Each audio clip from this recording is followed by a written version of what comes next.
everyone here but Miss Deborah and Larry and Miss Angela, and then we were sitting over there in the parking lot, and Lexi pulled out her phone to see, we like to just kind of like stalk my family and see who's on the way and how close they are and whatnot. And Lexi goes, "That's weird. It says that you're still at the house."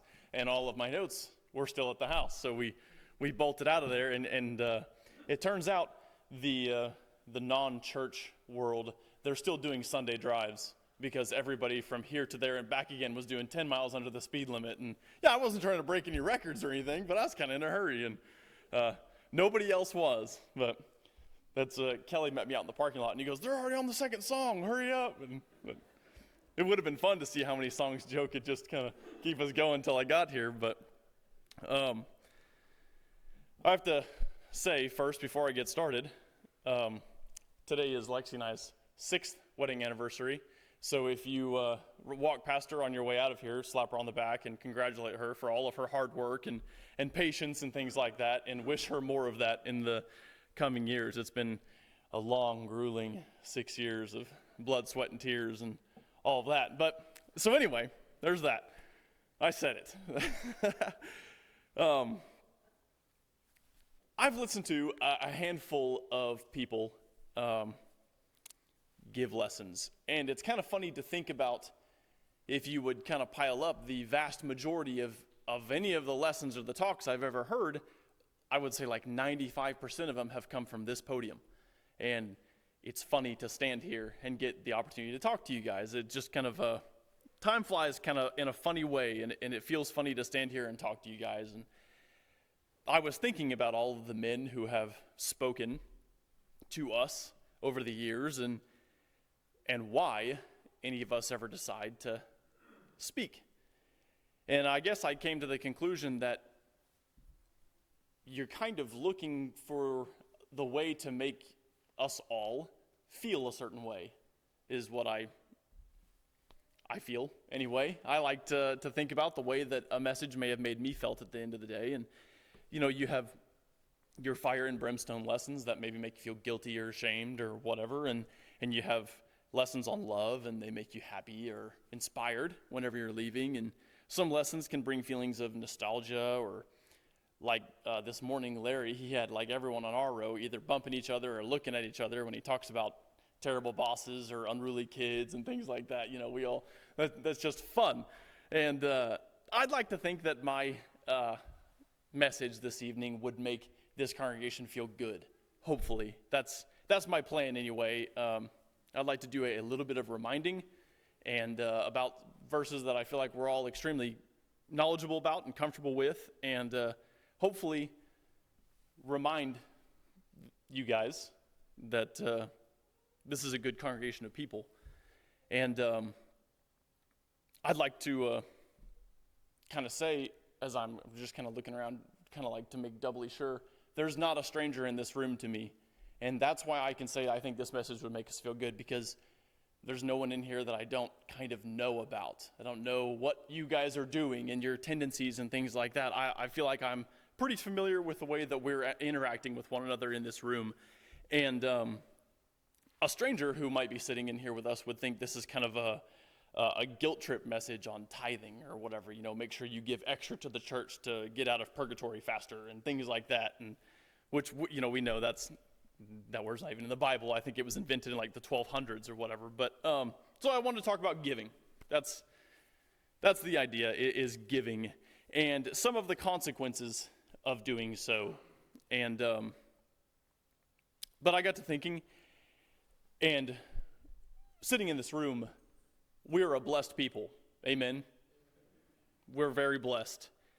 From the country we live in, on a very earthly standard, to the state we live in, our county, the city or the cities and things that we live in, even to the neighborhood that I live in and my house. I'm richly blessed from every direction. And even the fact that we belong to the church, we're blessed, very blessed. And the fact that our real residency lies in the kingdom of heaven, and even at a smaller scale, this congregation, to be involved in this congregation, we're blessed. And one of the blessings that come with being involved in and being friends with this congregation is how much giving does take place in this room. And that's kind of one of the reasons why I think if I were to say, hey, we need to give, it's not because you guys don't. This is kind of one of those lessons that if you could ever say somebody was preaching to the choir, it should be this one. I know there's lots of giving in this room. There's 4 birthdays in my household for right now. When Christmas comes along, there will be 5 to deal with. But every time a birthday comes around, cards flood in. It's like a guarantee. Is the giving of love, just a quick word, a scripture, some encouragement. It comes every single time. Miss Ruth, she doesn't give our cards to our mailbox. They hit our house. We get mailed letters from Miss Ruth every time. And then, Miss Glinda and her writing that she does, and Miss Barbara and Miss Joy. The card always says Bill and Joy, but if their household's anything like mine, Bill might not know his name's on the card. But we always get cards from Bill and Joy. And Miss Patty, she always uses a card as like a little tray to hand you 2 cookies, and that's always a lot of fun.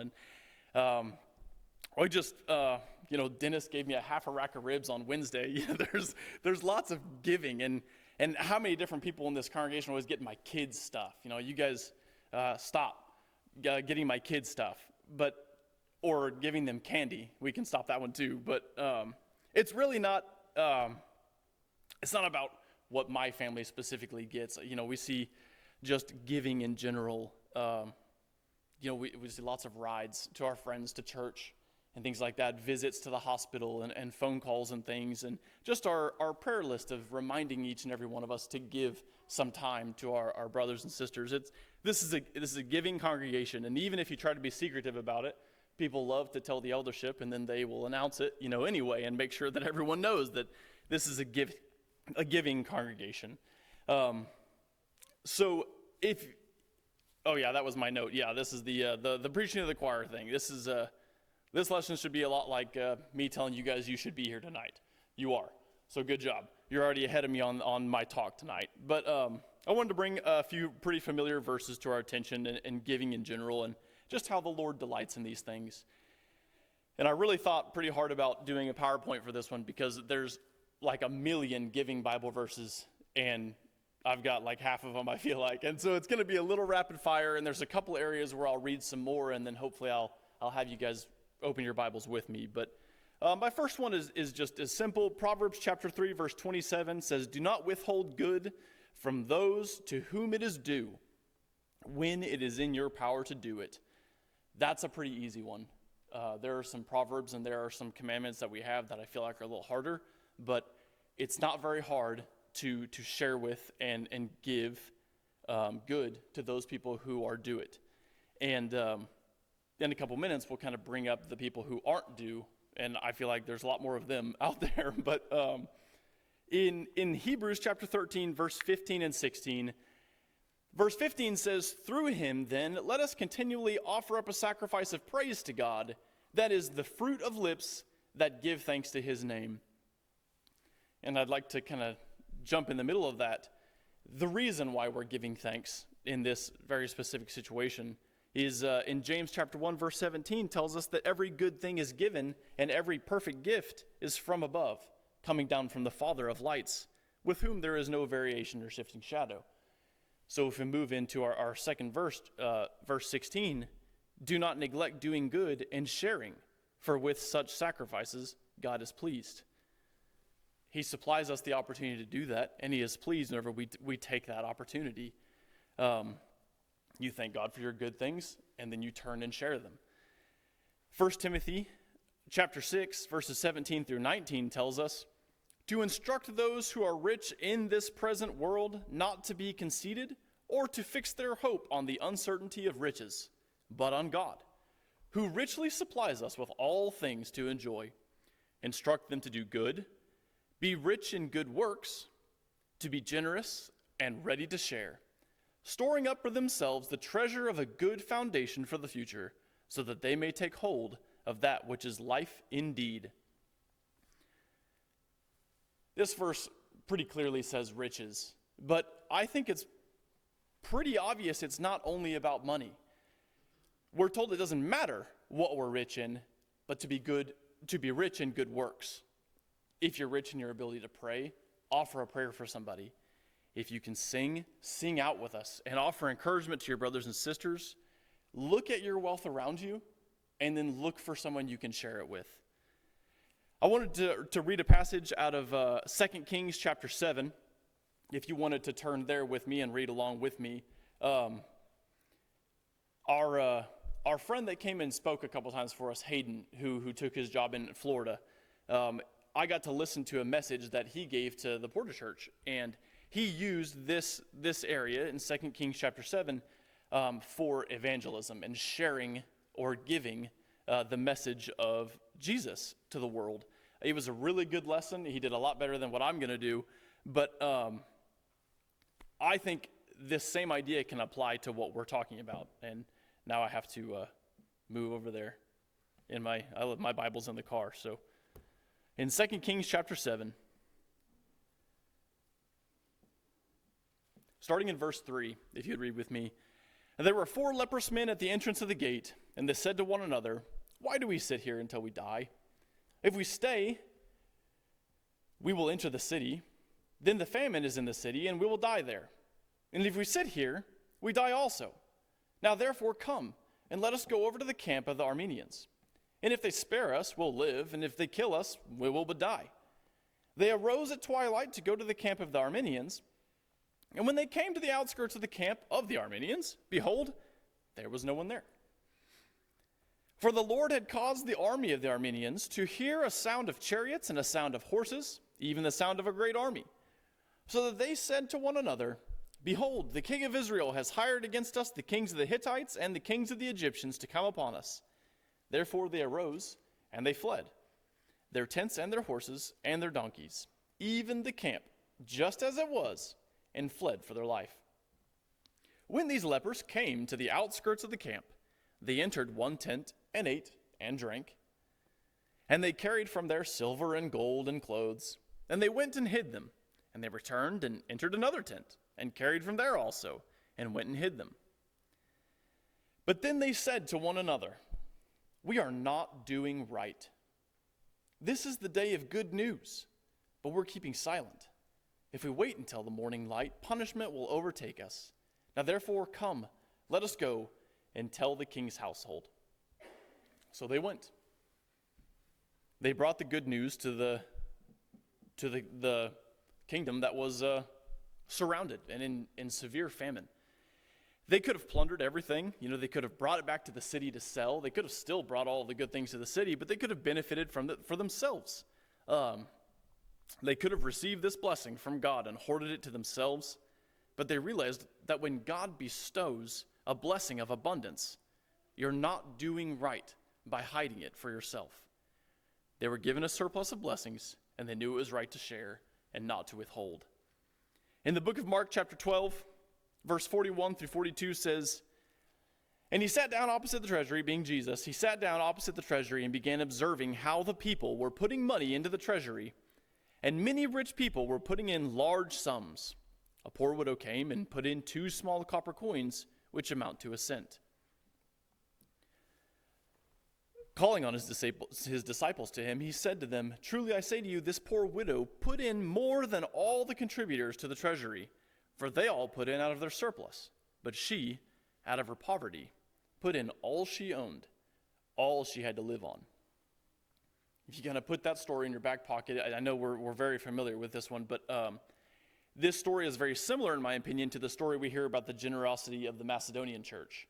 And so in 2 Corinthians chapter 8, it says, "Now, brethren, we wish to make known to you the grace of God which has been given in the churches of Macedonia, that in a great ordeal of affliction, their abundance of joy and their deep poverty overflowed in the wealth of their liberality. For I testify that according to their ability and beyond their ability, they gave of their own accord, begging us with much urging for the favor of participation in the support of the saints." It makes perfect sense to give out of surplus because it's easy. This widow went beyond her ability to give great amounts of her heart to the treasury of the temple. I have kind of a funny story that reading about the giving out of surplus. I was having lunch at the Burger King at 111th and Memorial one time. And right there at the corner, all the time, south of that intersection, right in the middle, there's this guy. So I lived a mile from there, so I saw this guy for a long time. But he was always sitting there with a new cardboard sign talking about, he was hungry, or he wanted bus fare to Hawaii, or, all these different things that all these different reasons he needed money that changed constantly or whatever. And, he was a regular. But when I went up and got my food, the people at the register, they asked me, they're like, hey, these people ordered a bunch of food and they didn't come get it. Do you want it? And I was like, no, I ordered all the food I wanted. And they're like, well, we're just going to throw it away. Do you want to just take it and just kind of like eat some of it and throw it away or whatever? And so I took it. It was like a whole nother hamburger and some fries and nuggets or whatever. And I took that bag. So I ate, exactly what I wanted, and then took that bag and I kind of tossed it to that guy right there that was in the median. And I don't really remember saying anything snarky to him. And the reason I know that is because I've thought of a whole lot of other snarky things that I feel like I should have said to him at the time, but that, that it wouldn't have been the right thing to do, but it's the way I felt. Somehow he hadn't accumulated enough $20 bills to get his bus fare to wherever he needed to go. And so he was there very regularly, and I gave him that stuff. And probably hoping that he would turn his sign over so it didn't say he was hungry anymore and that he needed something else now or whatever, and it meant nothing to me. I was full. I didn't pay a cent for any of that food, and I didn't even want any of that food. I didn't need it. I was one of those guys throwing those large sums of money into the treasury, probably thinking somebody would have seen me and thought good of me for what I was doing. Or, there were plenty of people on Memorial to see me hand this guy a Burger King bag, and when I think about it, I don't think I stored up a lot of jewels on that one. That was, it was nothing to me.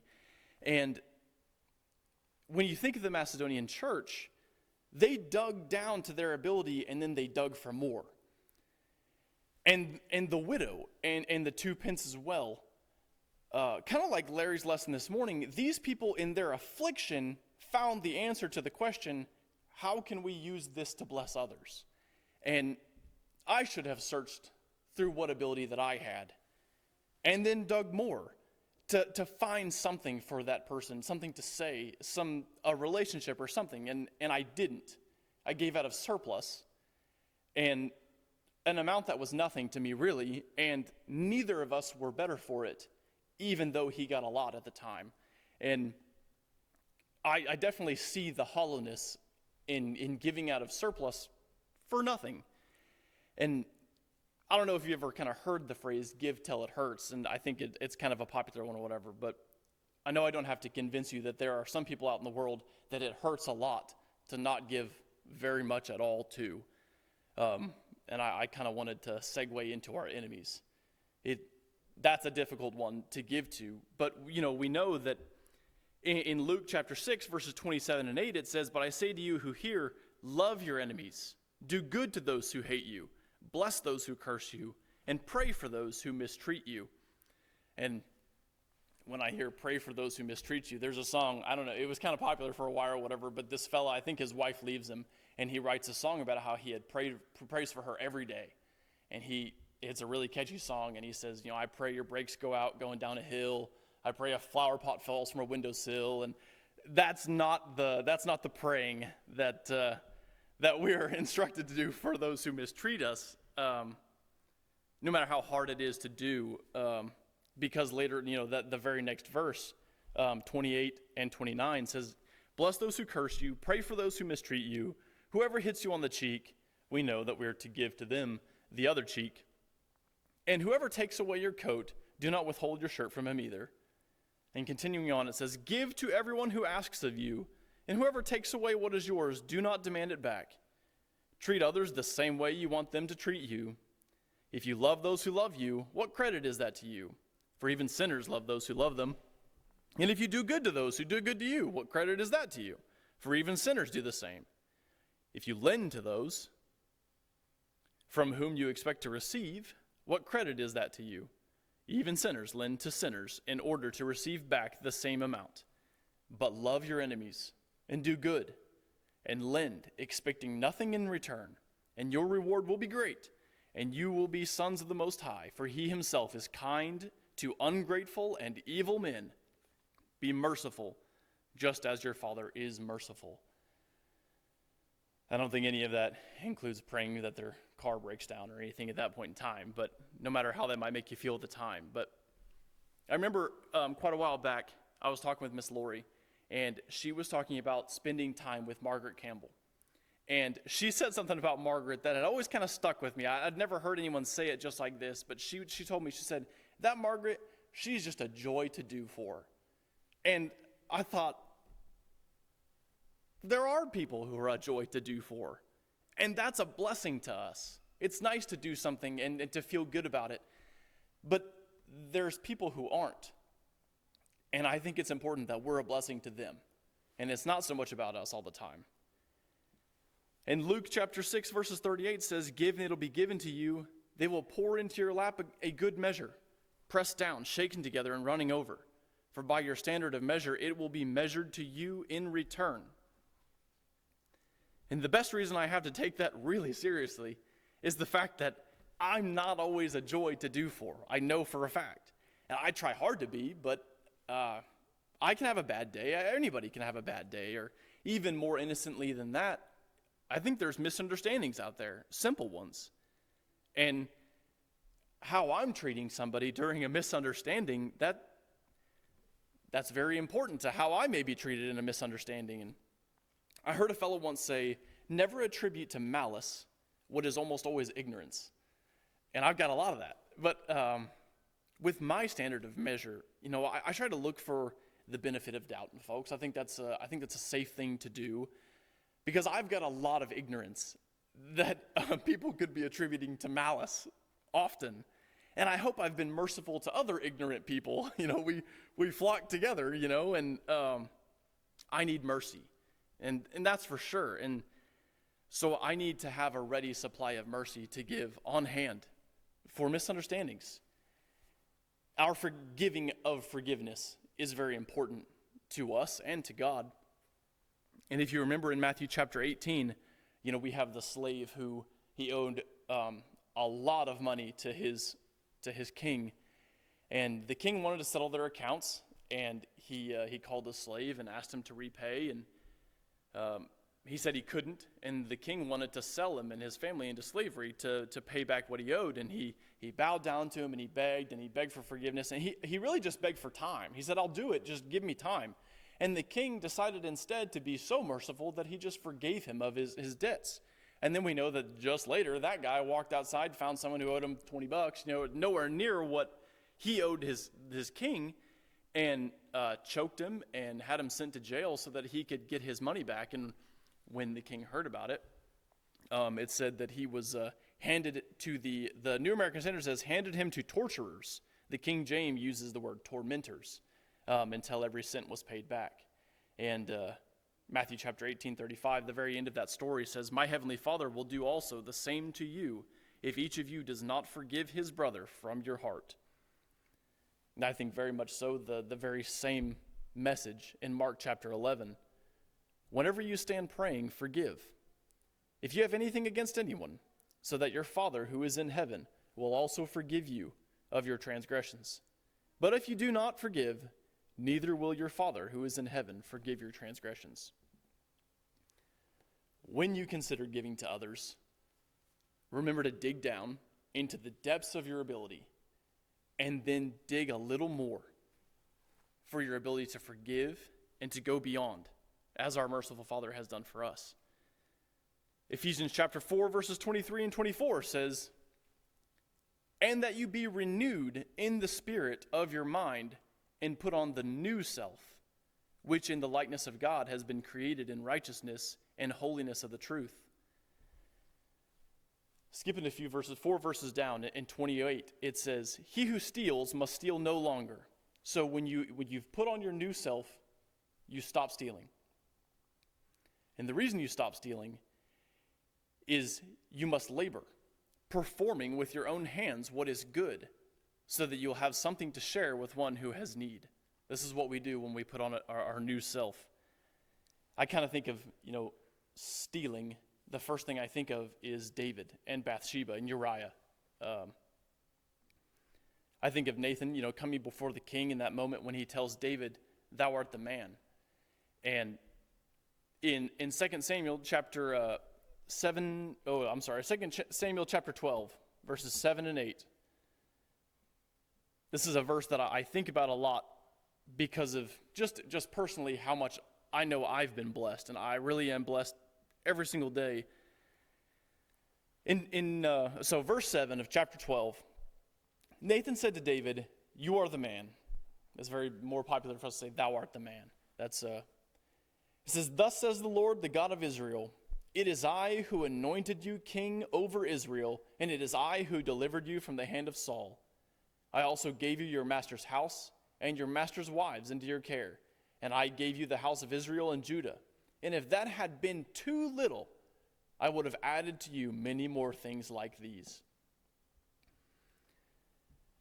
This country that we live in, this land of milk and honey that it really is, we've been richly blessed. And it's not our calling, so to say, that we would withhold from those that are around us, that we would acquire more. That's not, I think regularly to myself, if it wasn't enough, I would be given. We're very familiar with in the book of Matthew, our cure for anxiety, the sparrows and the lilies that don't toil and things like that, and they're taken care of, and that we know that we'll be taken care of. And I think regularly on, if that weren't enough, I would have given you such and such thing. I believe I've been given enough, and it's a lot. And I need to think more regularly about looking around at all my blessings and how to distribute them. And I think kind of to round this thought out a little bit, is love when it comes to giving. You have to love first so that you can give. And in 1 Corinthians chapter 13, right at the very beginning of the chapter, it says, "If I speak with the tongues of men and of angels, but do not have love, I have become a noisy gong or a clanging cymbal. If I have the gift of prophecy, and I know all mysteries and all knowledge, and if I have all faith so as to remove mountains, but I don't have love, I am nothing. And if I give all of my possessions to feed the poor, and if I surrender my body to be burned, but do not have love, it profits me nothing." Whatever you give and however much you give, none of it matters if you don't love. They, being the world, they're going to know us by our love. And it's our love that we need to give. If you would grab your songbooks with me, I want to look at a song before we have our invitation. This is one that was it's number 654, number 654. If you wrote this down on a little blue piece of paper and put it in that little baggie right there, are you in here? Somebody, there is a seat. Was that you? You're the one who's supposed to sing it. Okay. Number 654. This is an interesting song. I think we know it. It seems kind of familiar to me. I'm not going to have us sing it, but I'd like it if you guys would read it with me.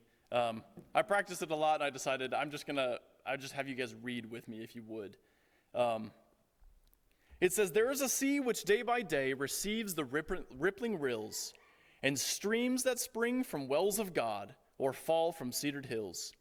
But what it thus receives it gives, with glad unsparing hand. A stream more wide with deeper tide flows on to lower land." Second verse says, "There is a sea which day by day receives a fuller tide, but all its store it keeps nor gives, to shore nor sea beside. Its Jordan stream, now turned to brine, lies heavy as molten lead. Its dreadful name doth e'er proclaim, that sea is waste and dead." And the last verse says, "Which shall it be for you and me, who God's good gifts obtain? Shall we accept for self alone, or take to give again? For he who once was rich indeed laid all his glory down, that by his grace our ransomed race should share his wealth and crown."